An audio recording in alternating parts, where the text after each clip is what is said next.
Also noteworthy here as another takeaway, 10 of these 31 admits to top colleges from Exeter are were interdisciplinary in terms of their positioning. So that means they had particularly interdisciplinary positioning in terms of their major interests. And some particularly noteworthy examples, and I think this is a pretty important takeaway for many people. A lot of people seem to confuse when we talk about having a focus and having a defined academic hook and a clear through line. They sort of take that to mean that the student is only interested or has only built a resume around one single discipline. And that is not what we mean at all, right? Many students who have a hook, it's an interdisciplinary hook, right? It sits at the intersection of two fields, sometimes maybe even three fields.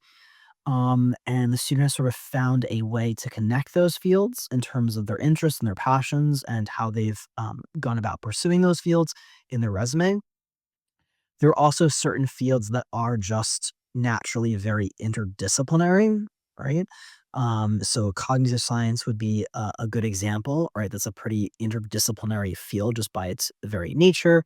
It includes neuroscience, psychology, some, computer science, some linguistics. And so there are just some fields that the student may be very focused in that field, but the field itself is naturally very interdisciplinary, right? And so I want to remind people that having a focus and having a hook, an academic hook, and a clear through line to your candidacy, it just means that it's a very coherent narrative. It doesn't mean that there's only one thing, right? There's only one discipline, right? You could have a student who's very interested in solving a particular problem, but uses multiple disciplines and multiple disciplinary tools to go about solving that challenge, right? And it is very compelling and a very compelling academic hook to the colleges if the student actually does have a couple of different disciplines. But again, it's not that they are totally disparate, but very often they will tend to be tied together in some way, or the student will often sort of, maybe they have some more creative interest and they found a way to connect that to some other field that maybe isn't sort of on its surface, maybe doesn't seem as creative, such as theater and neuroscience. And this can be extremely compelling. And certainly in this data set, you did actually see several students where this does appear to either, again, intentionally, unintentionally, we don't know, but it was the case, right? And this again can help you to stand out as long as it doesn't come across as a very disparate narrative, right? That's sort of all over the place, right? And so we talk about well-rounded students and sort of well-rounded students not doing well at top colleges anymore. That doesn't mean a student who, has a couple of different disciplines where they built a really strong resume and it's an academically relevant resume. We're referring to a student who, again, they play a sport, they play an instrument. Very often, several of their pursuits, such as a sport, the instrument, will have nothing to do with their academic positioning, because they just are not going to play. They're not going to play a sport in college very often.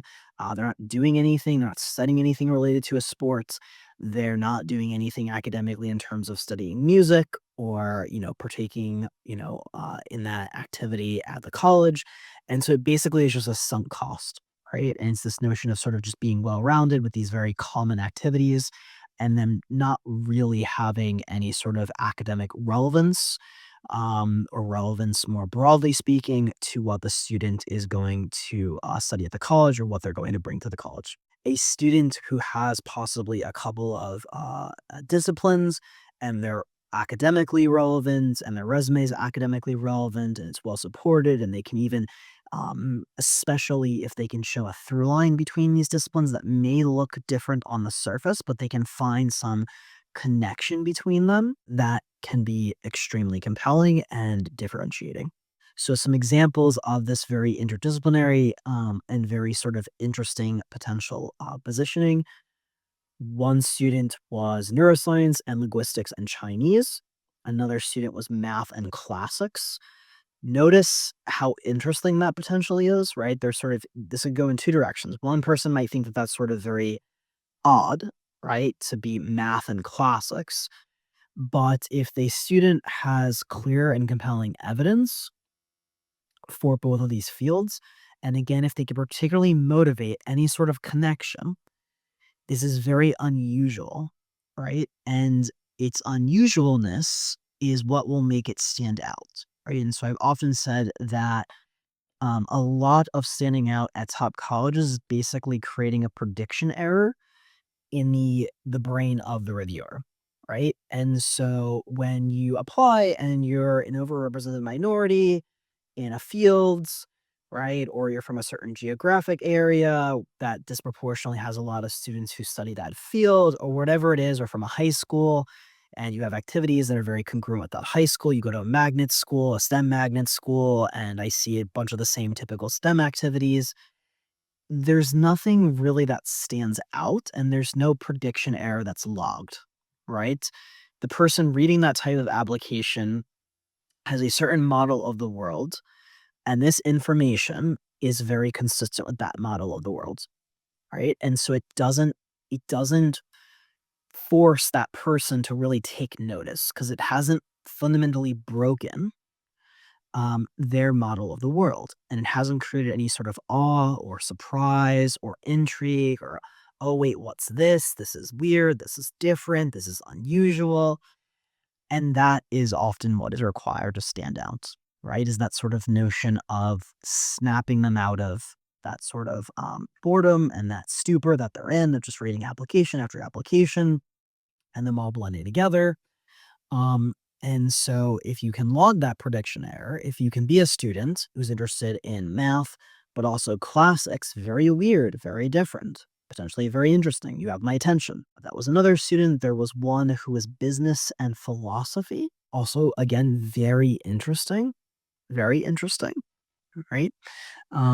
Student maybe is this, one of their lines might have been there, the Socrates of the stock market. What is this? Why are they interested in business, but then they're interested in philosophy? And unsurprisingly, they got into a top-notch business program.